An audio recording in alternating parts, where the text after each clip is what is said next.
All right, Mr. Chairman, we're back live. All right, we've come out of closed session, so do we have a motion to adjourn?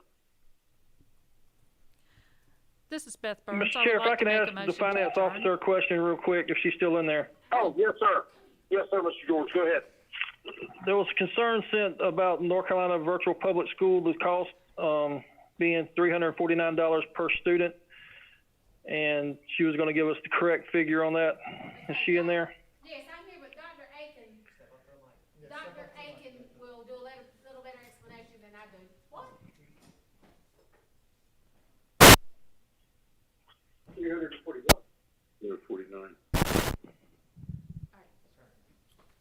So, in specific to North Carolina Virtual Public School, that is something that the state, and I'll let Ms. Chestnut give the specifics, it's the mechanisms, but the state provides an estimate to the number of students that they think will end up taking an NCVPS course, and then they deduct that money from our ADM before it ever actually comes to Pender County.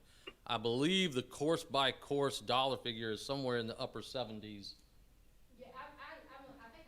Ms. Chestnut's looking up the exact dollar figure, but course by course, it ends up being in the upper 70s. But that is not money that we already have. That money is taken from our ADM allotment by the state before it ever hits. And then what they do is they do a rolling average of our usage of NCVPS, and that's their initial starting point. Year to year, we can go over that, and they will just then average that into the next year and then sort of essentially charge us more slots for the next year.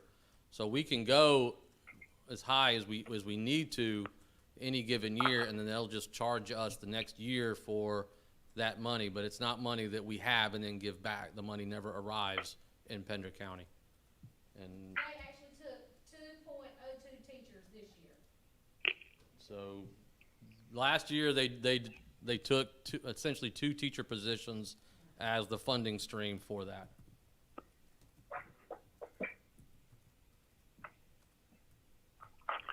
So it does cost us, it just doesn't cost us up front.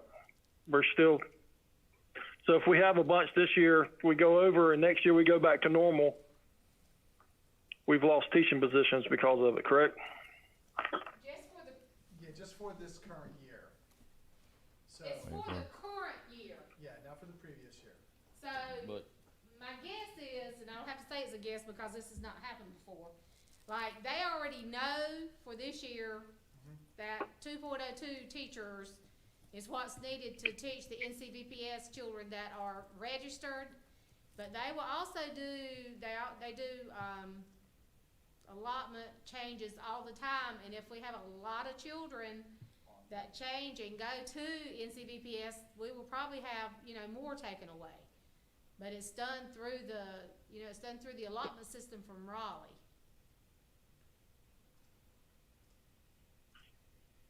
I don't know, do you know how many people we have enrolled in NCVPS? Not off the top of my head. Yeah, That number will probably change Yeah, well, I'm sure it's significantly. The other advantage for Pender County is it does keep the students enrolled with us, which means we still at least get a portion of that ADM overall. If we don't offer something like this, then it puts parents in the position of having to choose an alternative other than Pender County, in which case then we just lose the entire ADM for that student.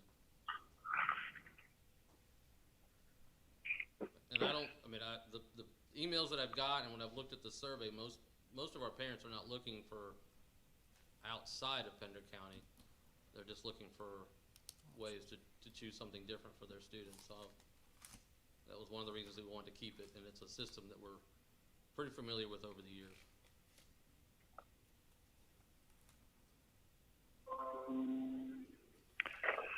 I have no other questions, Chair. I'd like to make a motion to adjourn. All right. Mr. George has made a motion. Do we have a second?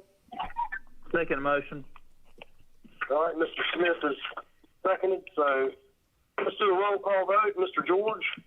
Aye. Mr. Smith?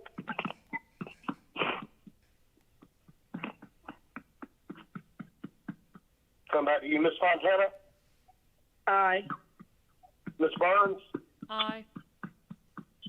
All right, my vote is aye. And Mr. Smith, what's your vote? Aye. And aye for Mr. Smith.